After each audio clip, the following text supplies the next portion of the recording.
Top story this morning, the world is watching as the relationship between Russia and North Korea is reaching a new level. Yeah, a whole new level. Vladimir Putin wrapping up his visit to North Korea, but not before striking a new deal that creates a very different strategic partnership. So the agreement includes a mutual defense provision in the case that any country is attacked. The other one will have the others back. That's right. North Korea leader Kim Jong-un pledging his full support for Russia's invasion of Ukraine.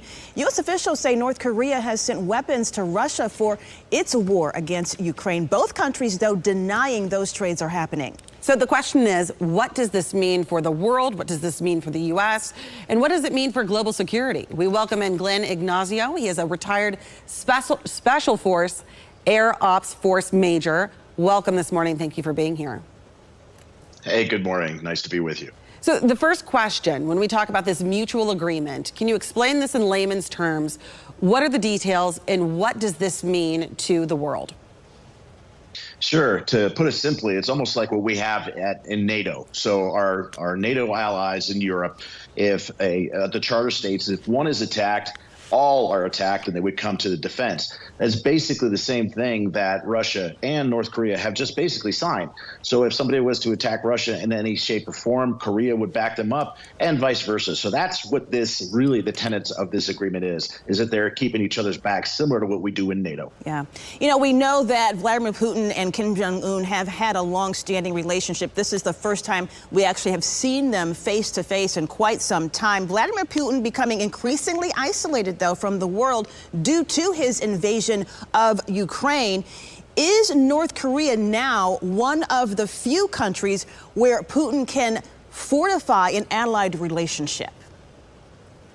Yes, absolutely. I believe so. As we see China, Iran, and North Korea supplying and providing aid to Russia for their efforts in conflict in Ukraine, we have seen evidence on the deck in Ukraine of some of these weapon systems that have come from Korea. We've seen also the drones from Iran. So this is forming sort of the anti-Western sort of coalition, lack for a better term, which is really polarizing things. You haven't seen anything like this since the Cold War, and why that was a very trying time for the entire world. It's almost like that's the organization that Putin wants, and that's the one he's actually getting.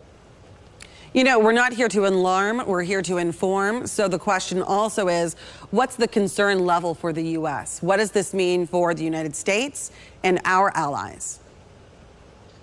Yeah, well, what happens is now this is becoming more of an organized at the other side, don't want to call them adversary, but basically, as far as we're looking at it from the United States standpoint, it is an adversary. So they're going to be very organized. And what happens is that whatever one is weak in, the other one is strength. So what we see is incredible missile and rocket technology in Russia. And that's something Korea wants, and that's probably what they're going to get, is that kind of support, whereas Korea has been able to provide the manufacturing opportunities to support Russia and the conflict in Ukraine. So this is a very formidable organization, similar to we have to NATO, and it bolsters their position in the world, especially in the South China Sea that we see escalations with China. So it's basically creating this relationship like we have, again, in NATO and with our allies. And it's interesting you say that, because we're watching video from the visit between those two leaders.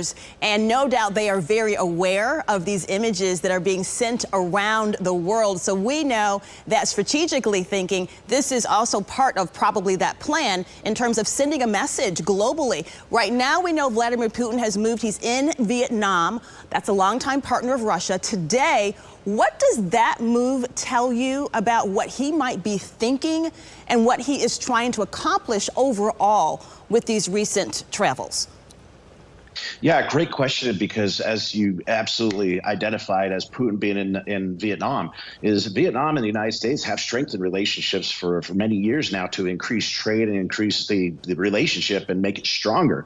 And it is a communist nation. And so as Putin is traveling in North Korea, communists, also aligning with North Vietnam, you are getting a lot of, again, that coalition going with Russia, but this is also negative to our effects in the United States. And that's not just on the conflict side or the military side, but that's on the economic side, where we have significant trade increasing in that area of the Southeast Asia. So I feel like he's pulling that team together, lack for a better term, with certain communist nations that have existed for years. Yeah, very interesting. And Glenn, really quickly, say, you know, there's a famous quote, I believe it's from Teddy Roosevelt, that says, "Jaw is better than war," talking about speaking.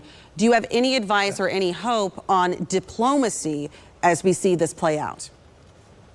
Yeah, awesome statement, because I was thinking the same thing. If you look at what's happening in Ukraine for a few years, you look at what's happening, of course, in Israel and Gaza, and now this escalation with Russia and Korea, as far as, you know, the United Front, is there's no interaction, or I would say formal position in the United States to go for peace. We're not seeing both sides on the table for Ukraine. You're not seeing that layout as far as trying to ease things in Israel and the Middle East. And now you're starting to see organization and a strengthening in Asia and Southeast Asia.